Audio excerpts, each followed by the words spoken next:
Hello guys! Welcome back to my channel! Alright! Marami nagsasabi na boring daw ang dividend investing. Okay, sa video na to malalaman natin kung malakas ba ang dividend investing at kung gaano kalakas. Kasi isang concrete stock ang susundan po natin ang kanyang lifetime for 20 years. At malalaman natin kung gaano talaga kalaki ang kikitain natin sa dividend investing. Let's go!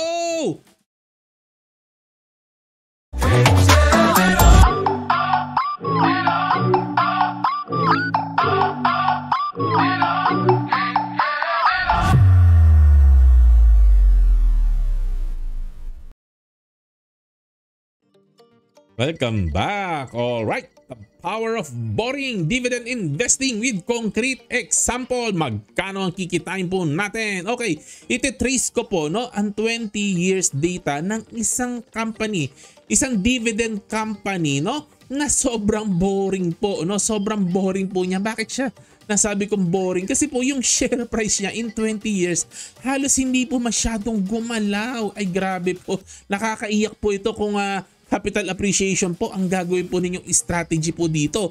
Pero nagbibigay po siya ng maayos-ayos na dividend yield. Pumapalo siya ng on average around 4.3% na dividend yield po. Ayan. And ang tanong po, kung ganito ka-boring yung company, magkano ang kikitain natin pag nire-reinvest natin ang dividends? Dito na po tayo magkakaalaman kasi hindi po ganun kaganda ang situation ng company ito. Siyempre nga po hindi umaakit yung share price. Pero gaano kalakas pag tayo ay nagre-reinvest ng dividends at tayo ay nasa dividend stock, after 20 years, magkano ang kikitain natin? Yun ang pag-uusapan natin ngayon. So sino po ang stock po na to? Si Manulife Financial Corporation po ang napili ko po. Ayan, kasi medyo boring talaga ang stock na to. Pangalawa, madali pong kutkutin ng data dahil international stock din po ito na listed po sa Philippine stock market. Alright. At ayan na po, makikita nyo po ang share price. Napakalungkot po. Ayan, kitang-kita nyo po yung dulo sa dulo. Halos parehas na itong early 2000 po niya hanggang in 2023. Pantay lang po, So halos wala po nangyari. Nag-fluctuate lang siya ng konti, nung before nung financial crisis. Pero wala, lumagapak din po. And then hindi na po siya nakarecover. Pag ganun lang po ng konti. Patango-tango lang siya ng konti. Pagdating sa dulo, ganun pa rin, Okay, alright, Yan, walang growth in 20 years, Walang kwenta kapag ikaw ay isang capital appreciation play ang gagawin po natin dito. Walang kakwenta-kwenta, Pero may saving grace po ang stock na to kaya napili po natin. Yung dividends po niya tumataas po. Every year tumataas po. Na medyo sumablay lang po siya dito po sa part po na ito. Ito kasi after po ito ng financial crisis, talagang medyo humirap po sila ng konti.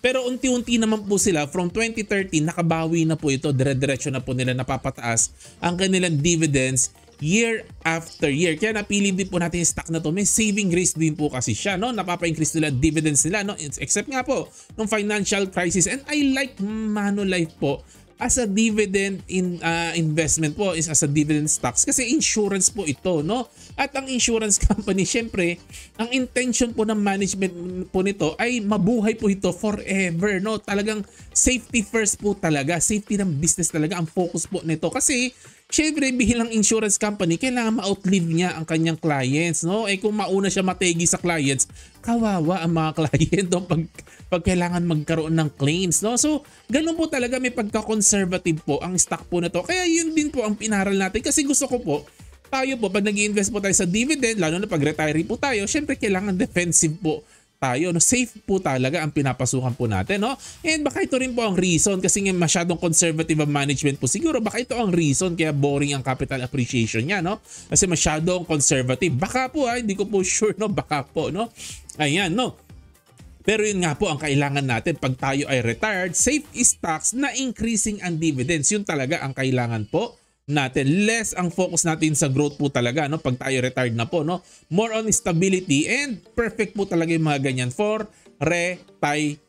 Syempre hindi na tayo pwede magtrabaho ulit pag pumalpak po tayo, So for this experiment or for this tracing po, inassume ko po, in 2003, no nag-invest po tayo, January 1, 2003, meron tayong 100,000 Canadian dollar. Okay, so sinundan ko po yung Canadian na market po nila. Siyempre, no, mas madali po kasi kunin yung data po nila in Canadian dollar kaysa mag-convert pa po ako, no.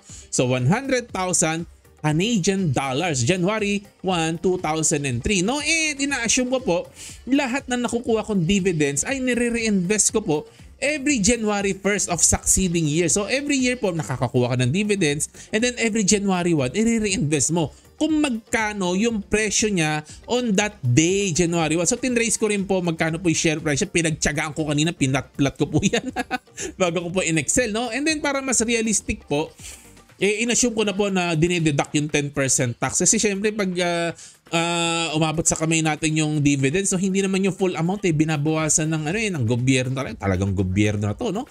Binabawasan ng 10% tax, no? Para yun po ang ginawa ko para medyo realistic po ng konti, and then i-reinvest natin lahat ng dividends. Ayan, no? So, tinrace ko po, no?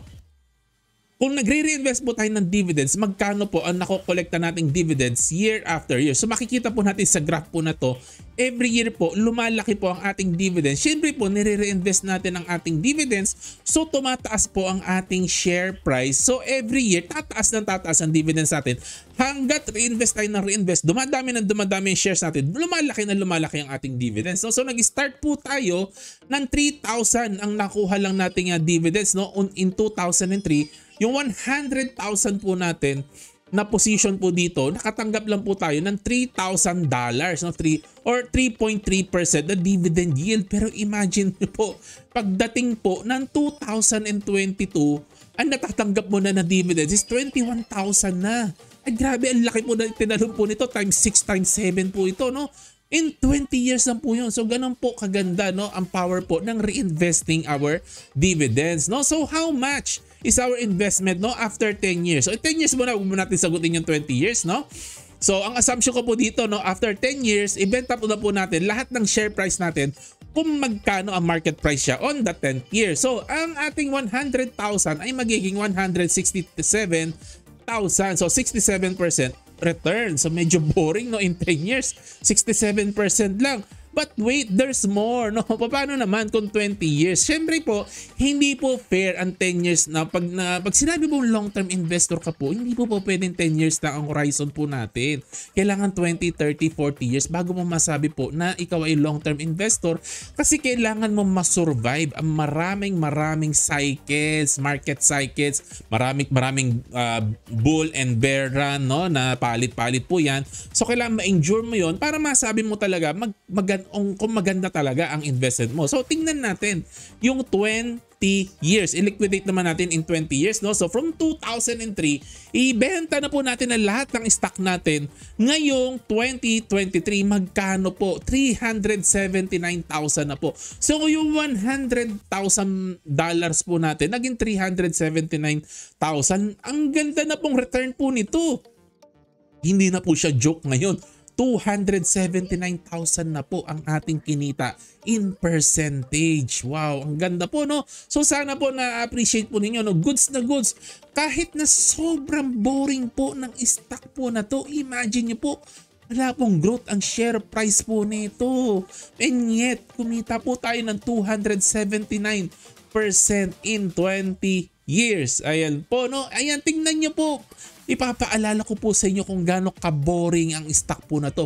Halos flatline po ito. Kumbaga sa dinala sa ICU, medyo delikado na to, delikading na. Ayan, no? So 6.9% ang annualized return, no? Kinompute po natin. Now, ito po, no, ang paglaruan nyo po sa isip po ninyo. Kung ito ay walang growth, what if naman nag-invest tayo sa isang company na may maliit na growth, kahit pa 5% per year lang. Maliit po yan kasi marami pong company ang gusto nila ma-achieve every year, no? Halimbawa, ito sila Jollibee, mga ganyan, no? Talagang target niya, mga 10% pataas every year ang mga gusto nila eh. Sabihin na natin, boring lang ang hinahanap natin. 5% per year lang ang hahanapin natin, no? Hindi, wag natin sumanulive kasi sobrang boring nito. Halos walang growth. 5% na lang, no?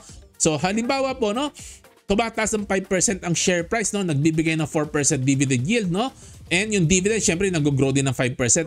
Assume lang po natin, no? Nag-grow ng paunti-unti. Paunti-unti, yung share price at yung dividend, unti-unti lang, no? Okay, may growth po ito, no? May growth. So, yung in 20 years po, ang 100,000 po natin, magiging 520,000 dollar.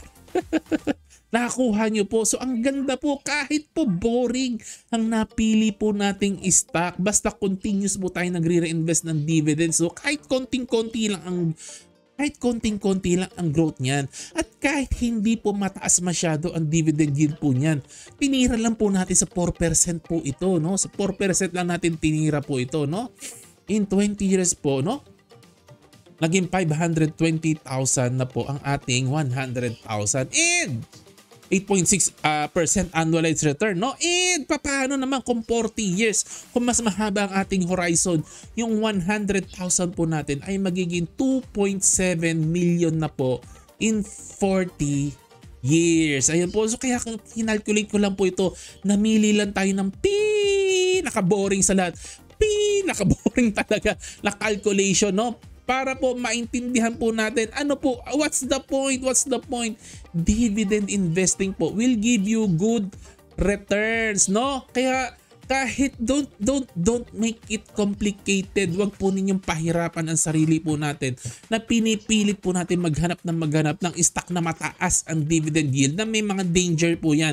Itatopic po natin later po yan, no? Yung mga dangers po na hahanap tayo ng matataas na dividend yield, no? Na masyado natin kinukomplikado ang buhay po natin. Wag komplikado. I-choose lang po natin yung stock na safe po tsaka rock solid. Talaga solid na solid. Kahit mahina lang ang growth po niyan. Kahit na hindi ganong kataas. Basta pwede na. 4%. Pwede na yan, no? Pwede na yan. Tapos rock solid naman siya. Very, very safe talaga yung investment po natin.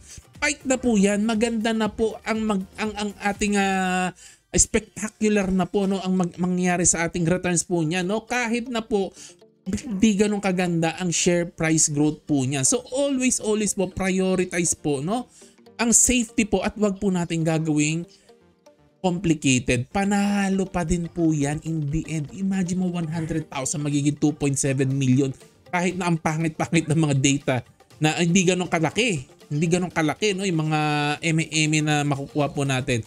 Panalo pa rin po tayo in the end po, no? Ayan. And that is the power of boring. Kaya po kailangan ko pong i-topic po sa inyo ito kasi po marami po sa atin, no? Sinasabunutan natin yung ulo natin, no? Di natin malaman kung ano yung mga pipiliin natin na stock, no? Talagang halos sinusunog mo na yung kilay mo. Kakahanap ng more and more stock na mataas ang dividend yield at kung saan tayo kikita na mas malaki. Pero pwede naman po basta nakita mo mga safe, doon na po tayo mag-focus. Tight na po yan. In the end, panalo pa rin po yan. Basta mahaba ang horizon po natin and we keep on reinvesting everything. Alright! Ayan lang po. Disclaimer po, lahat po to ay aking opinion lang po at calculation ko po. Maaaring may mga error po dito. I-double check nyo rin po, no? Magtanong-tanong din po kayo sa mga expert po. Ako po isang hobbyist lang po, no? Okay, wala po akong any financial, no, na advice po sa inyo. Do your own research po always. Alright, salamat po. Like, subscribe, share, hit the notification bell at magkwentuhan po tayo sa comment section. Salamat po. Happy investing. God bless. Salamat sa Lord na binigyan tayo ng lakas for this video. Bye-bye!